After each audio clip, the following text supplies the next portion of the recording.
Bonjour et bienvenue sur la chaîne YouTube du groupe IGF. Aujourd'hui, cette vidéo se propose d'évoquer le marché de l'immobilier en le présentant d'un point de vue commercial et économique. Alors, on va commencer tout de suite en présentant d'une façon générale ce qu'est un marché. Donc, un marché, c'est un environnement, un lieu où vont se rencontrer les offreurs, c'est-à-dire les vendeurs, et les demandeurs, c'est-à-dire les acheteurs. Alors, les prix sont fonction de l'offre et de la demande. L'offre, c'est le nombre de biens disponibles sur le marché. La demande, c'est le nombre d'acheteurs intéressés par le bien. Alors, bien sûr, tout ça va avoir un impact sur le prix. Si la demande est forte et que l'offre est petite, faible, alors on aura un prix fort qui aura tendance à augmenter. Si la demande est faible et qu'on trouve beaucoup de biens sur le marché, alors le prix aura tendance à baisser. Alors, on parle pour le marché de l'immobilier d'une concurrence pure et parfaite.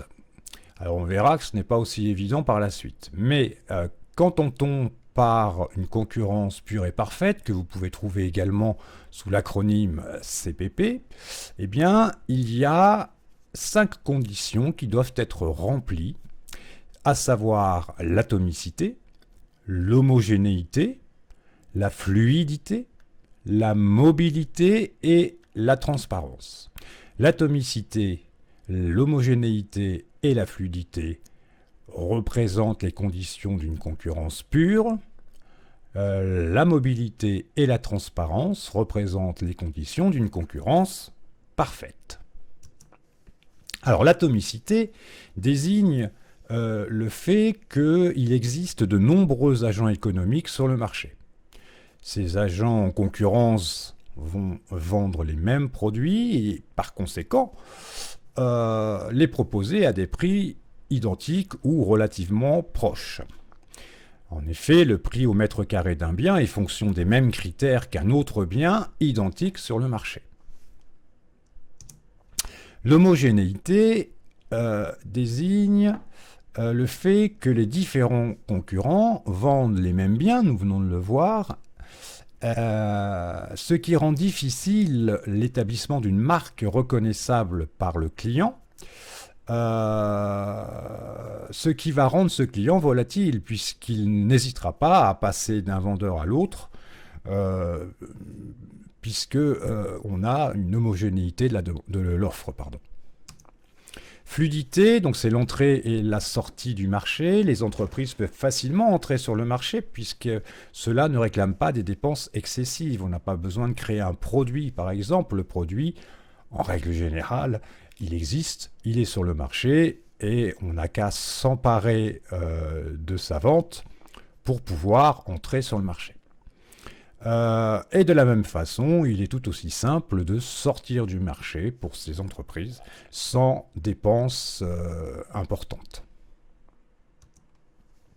La transparence, les acheteurs ont un accès parfait à l'ensemble des caractéristiques des produits. Ils ont accès au prix, à l'emplacement, la superficie, etc. sans le moindre problème.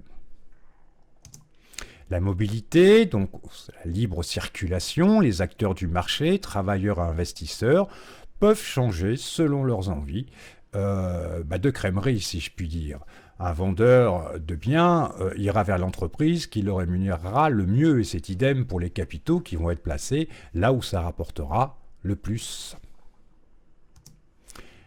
Une petite astuce amnésique pour se rappeler des termes et des 5 conditions que nous venons d'énoncer, mais c'est valable à chaque fois que vous aurez à mémoriser un certain nombre de concepts.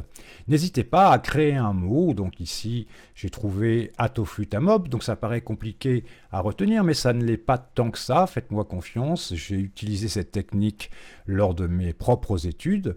Vous finissez par mémoriser un mot créé avec le début de l'ensemble des concepts que vous devez mémoriser et vous verrez que ce mot va vous aider à les retrouver. Atomicité, homogénéité, fluidité, transparence, mobilité. Donc essayez de trouver à chaque fois un anagramme constitué par les premières lettres des termes à mémoriser, et vous n'aurez plus qu'à mémoriser un terme au lieu de 5 dans cet exemple-là. Faites-le pour vos révisions avant les examens, vous verrez que ça aide énormément. Alors, un marché subdivisé en deux parties. Pourquoi? Eh bien parce que le marché immobilier se décompose en deux divisions. Le bien-logement, ça concerne la vente des biens, donc les appartements, terrains, immeubles, etc. Et le service-logement, qui concerne cette fois-ci la location de ces mêmes biens en échange de leur occupation par un locataire. Et enfin, un marché de concurrence imparfaite, à contrario de ce que nous venons de voir, eh bien, le marché ne correspond pas comment dirais-je, parfaitement aux 5 conditions de la concurrence pure et parfaite. Donc, quand c'est le cas, eh bien, on dit de ce marché qu'il est de concurrence imparfaite. Dans la réalité, la CPP n'est pas souvent efficiente parce que ce n'est pas aussi simple que ça. Donc, pour illustrer les différents marchés possibles, nous pouvons utiliser le tableau de Stackelberg que vous voyez à l'écran. Donc, lorsque nous avons un seul vendeur et un acheteur, on est en situation de monopole bilatéral. Des deux côtés, il y a un monopole. Lorsqu'on a un seul vendeur et quelques acheteurs, on est en monopole contrarié. C'est-à-dire qu'on n'a pas une unilatéralité des deux côtés, un seul vendeur, quelques acheteurs. Lorsqu'on a un seul vendeur et beaucoup d'acheteurs, alors on est en situation de monopole. Lorsqu'on a un petit nombre de vendeurs et un seul acheteur, on parlera de monopsone contrarié. Lorsqu'on a un petit nombre de vendeurs et un petit nombre d'acheteurs, on parlera d'oligopole bilatéral. Lorsqu'on a un petit nombre de vendeurs et beaucoup d'acheteurs, on parlera d'oligopole. Lorsqu'on a un grand nombre de vendeurs et un seul acheteur, on parlera de monopsone absolu. Lorsqu'on a un grand nombre de vendeurs et quelques acheteurs, on parlera d'oligopsone. Et lorsqu'on a un grand nombre de vendeurs et un grand nombre d'acheteurs, on est dans la CPP que nous avons vue précédemment, la concurrence pure et parfaite. Alors, le monopole, c'est le cas où l'offreur est en position d'exclusivité. On peut citer le cas de Microsoft, par exemple, avec Windows. Le monopsone, c'est lorsque le demandeur fait face à de nombreux offreurs. L'oligopole, c'est un petit nombre de vendeurs qui fait face à de nombreux acheteurs, par exemple le marché automobile. L'oligopsone, c'est un petit nombre de vendeurs qui fait face à beaucoup d'offreurs. Donc voilà les termes utilisés pour parler des marchés. Alors, le marché de l'immobilier dans tout ça, eh bien, c'est un micro-marché. La demande et les prix sont en fonction de la localisation du bien, région, ville, mais aussi quartier. Le prix au mètre carré d'un bien à Paris, par exemple, n'est pas le même si vous prenez le premier arrondissement ou si vous prenez le 20e. C'est un marché hétérogène.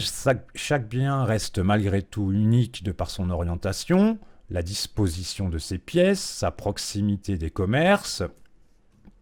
Il n'est donc pas si facile de les comparer. Deux biens au même endroit, de même superficie, du même nombre de pièces, peuvent évidemment se démarquer l'un par rapport à l'autre pour des tas de raisons différentes. C'est un marché fixe, les biens ne sont pas transportables, évidemment. Peu liquides, les biens ne sont pas vendables rapidement, sauf à avoir des parts dans des sociétés immobilières que l'on peut effectivement revendre. Et puis, les biens sont durables, mais attention, cette durabilité est mise à rude épreuve par les nombreuses réglementations diverses que l'on peut trouver et qui sont encore à venir. Pour cela, vous pouvez avoir accès à une vidéo traitant de tout ça sur la chaîne YouTube du groupe IGF. Voilà, c'est fini pour cette présentation du marché de l'immobilier. Je vous donne rendez-vous très vite sur la chaîne YouTube du groupe IGF. Bye bye.